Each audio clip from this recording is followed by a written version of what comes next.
नमस्कार, मी हनुमंत भोसले. आपण पाहतात बीबीसी केज लाईव्ह, एक असं चॅनल जे आपल्यापर्यंत सत्य आणि वास्तव आहे तसं पोहोचवण्याचा प्रयत्न करत आहे. विषय अत्यंत संवेदनशील आणि गंभीर आहे. बागेश्वर धामच्या धीरेंद्र शास्त्री नामक भोंदूनं महाराष्ट्राचे आराध्य दैवत छत्रपती शिवरायांच्या जीवन काळाविषयी अत्यंत अभद्र, चुकीची आणि दिशाभूल करणारी टिप्पणी करून महाराष्ट्राच्या भावना पायदळी तुडवल्या आहेत. विशेष म्हणजे या सर्व घटनेचे साक्षीदार होण्यासाठी या राज्याचे मुख्यमंत्री व इतर काही नेते मंडळी त्या ठिकाणी उपस्थित होते. बागेश्वरच्या या भोंदूनं स्पष्ट म्हटलंय की छत्रपती शिवराय हे पूर्णतः आपल्या जीवन काळामध्ये थकले होते आणि त्यांनी रामदास स्वामींना आपला गुरु मानून त्यांच्या प्रती आपलं राज्य समर्पित करण्याचा प्रस्ताव ठेवला होता.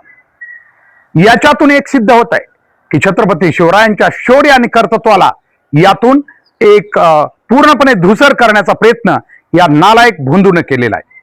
आमचा प्रश्न आहे तमाम मराठा आणि बहुजन समाजाला, जे सतत छत्रपती शिवरायांच्या नावानं राजकारण करतात आणि प्रत्येक ठिकाणी त्यांच्या नावाचा वापर करतात, अशा मराठा आणि संपूर्ण बहुजन समाजाला आमचा प्रश्न आहे, तुम्ही शंड नाही आहेत ना, तर मग बंड कधी करणार?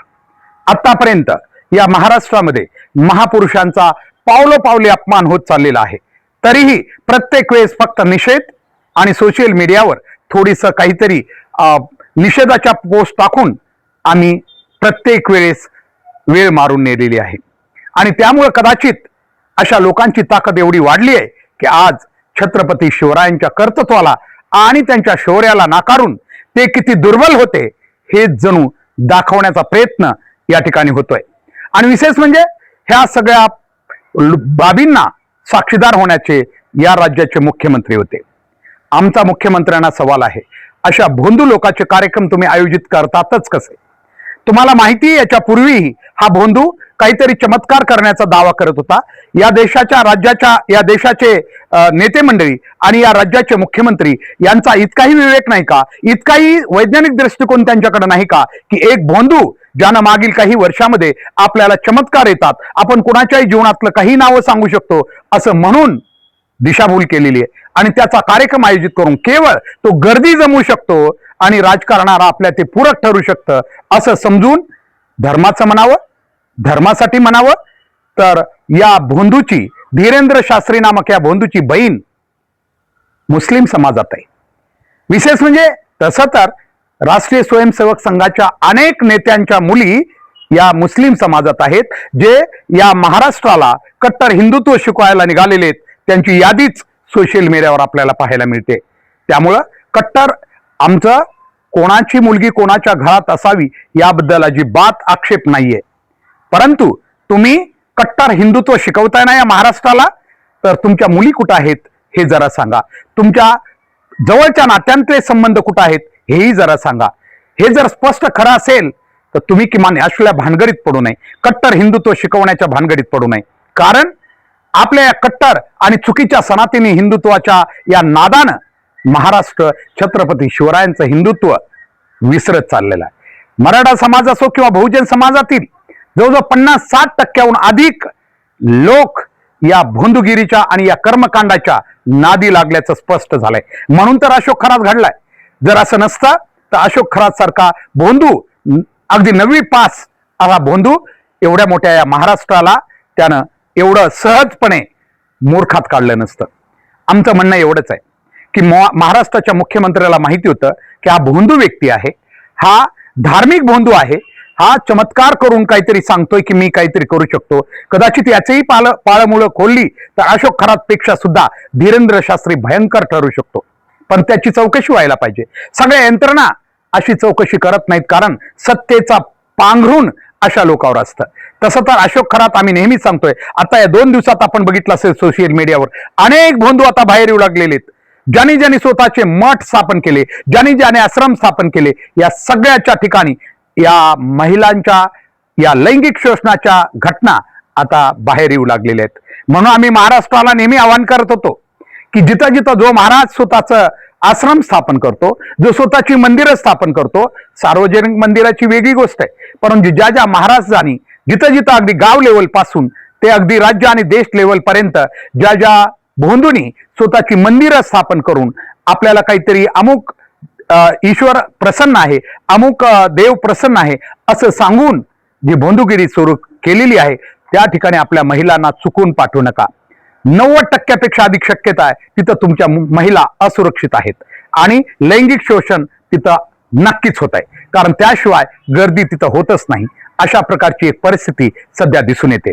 म्हणून आमचं मत आहे की ज्या भोंदू या धीरेंद्र शास्त्रीनं छत्रपती शिवरायाबद्दल आता नवीन टिप्पणी केलेली आहे, महाराष्ट्र किती दिवस सहन करणार आहे?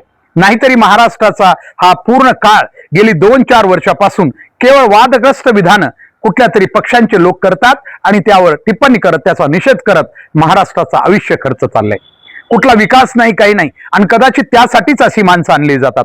परंतु त्यापेक्षा आता भयंकर हे होऊ लागलेलं आहे की ही जी टिप्पणी केली जाऊ लागलेली आहे ती श्री छत्रपती शिवरायांच्या जीवन काळाबद्दल अतिशय निंदनीय आहे.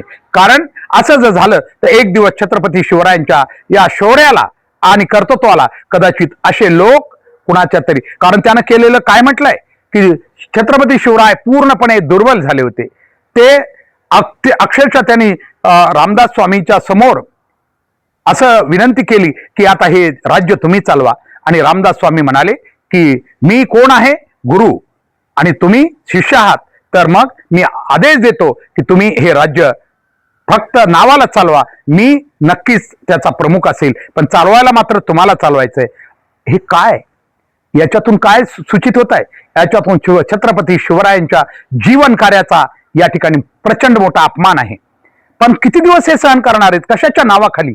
आणि आम्ही आता प्रश्न विचारतो मराठा समाजाला आणि बहुजन समाजाला. मी मराठा नाव यासाठी घेतलंय की मराठा समाज श्री छत्रपती शिवरायांचा अभिमान बाळगणारा समाज नेहमीच सांगत असतो ना, कारण अभिमान फक्त सन्मानासाठी बाळगता का, फक्त आरक्षण घेण्यासाठी बाळगता का, आणि त्यांचा अपमान झाल्यानंतर घरात बसता का? म्हणजे आम्ही कौतुक करतो, ठीक आहे, मनोज जरांगे पाटील यांचं ठीक आहे, त्यांनी मराठा समाजाला आरक्षण मिळवून दिलं. त्यांनाही आमचा सवाल आहे की फक्त आरक्षण किंवा पोटासाठीच फक्त किंवा सुरक्षितसाठीच छत्रपती शिवराय आहेत का? त्यांचा अपमान होताना आपण काहीच करणार नाही का? का त्या ठिकाणी आपण अगदी खाली मान घालून बसणार आहोत? म्हणून आमचा प्रश्न आहे. कारण आमचं म्हणणं एवढंच आहे की अशा प्रकारचे अपमानास्पद जाणून बुजून कोणीही करू नये किंवा तसं धाडस करू नये. यासाठी ज्या प्रकारे अंतरवालीसाठी आरक्षणाचा प्रश्न होता म्हणून मराठा समाज प्रचंड मोठ्या संख्येनं रस्त्यावर उतरला आणि शासनाला आपली ताकद दाखवली.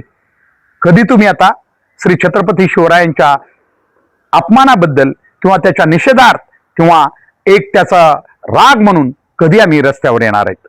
कारण आतापर्यंत गेली 4-5 वर्षामध्ये छत्रपती शिवराय आणि इतरही महापुरुषाबद्दल जी जी टिप्पणी केली, कारण हे टिप्पणी करणाऱ्याला चांगलं माहितीये की मराठा समाज एक नाहीये, तो राजकारणाच्या लालसेपोटी किंवा इतर गोष्टीत तो कधीच एक होऊ शकत नाही, अशी काही लोकांची धारणा आहे. त्यामुळे कदाचित अशी विधानं केली जाऊ शकतील. म्हणून आमचं म्हणणं आहे, राजकारण बाजूला ठेवा, सगळ्या गोष्टी बाजूला ठेवा, परंतु ज्या प्रेरणेवर हा महाराष्ट्र चालतो, अगदी राजकारणाला सुद्धा आणि प्रत्येक पक्षाला सुद्धा श्री छत्रपती शिवरायांच्या नावाशिवाय राजकारण करता आलं नाही. जे जे सत्तेत येतात ते श्री छत्रपती शिवरायांच्या नावाचा उल्लेख करून किंवा त्यांच्या नावाचा जप करून सत्तेत येत असतील तर त्यांचा अपमान होताना आम्ही गप्प का बसायचं?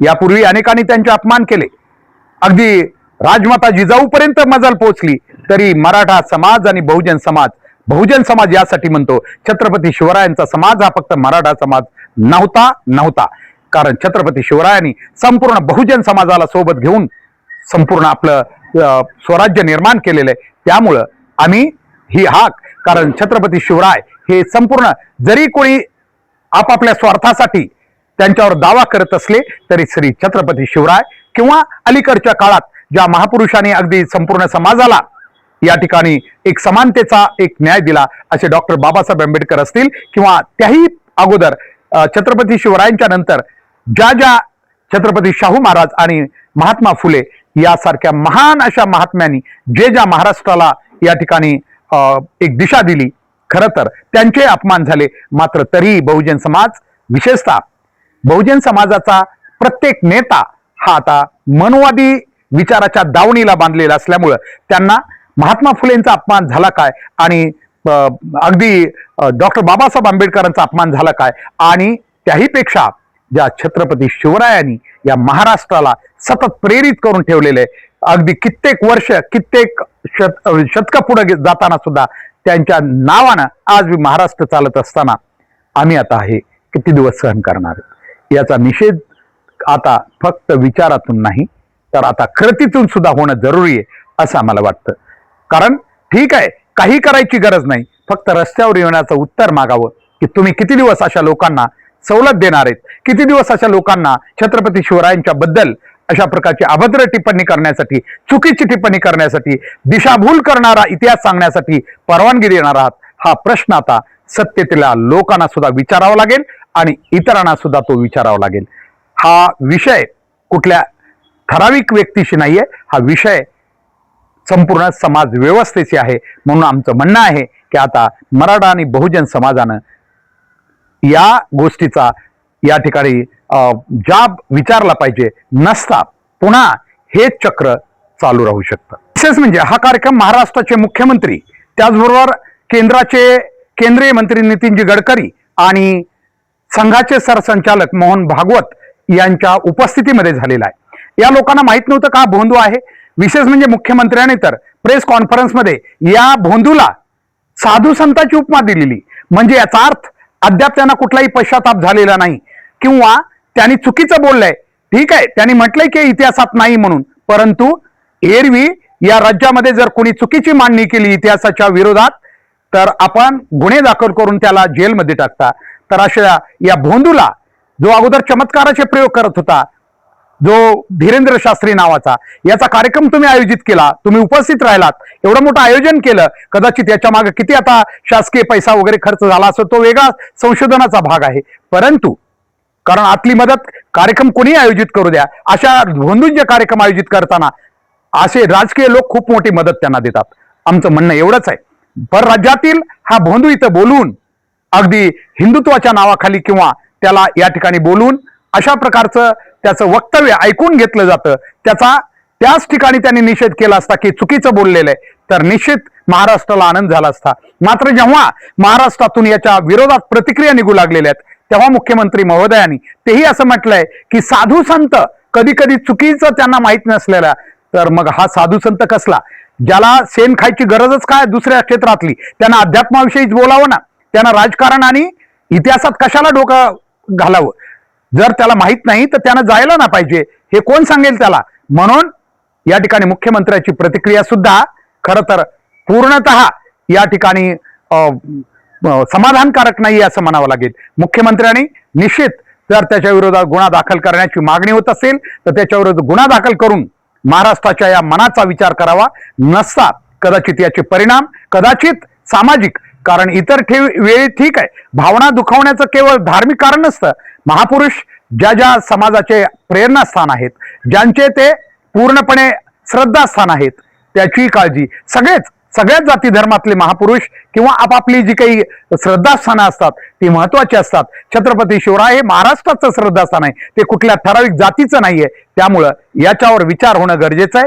हे नक्की या राज्याचं शासन विचारात घेईल आणि झालेल्या या गोष्टीवर धीरेंद्र शास्त्री सारख्या या अगदी नालायक भोंदूवर कठोर कारवाई करून महाराष्ट्राच्या या जनतेला कदाचित या ठिकाणी न्याय देतील अशी अपेक्षा या ठिकाणी व्यक्त करूया. आजच्यासाठी एवढंच.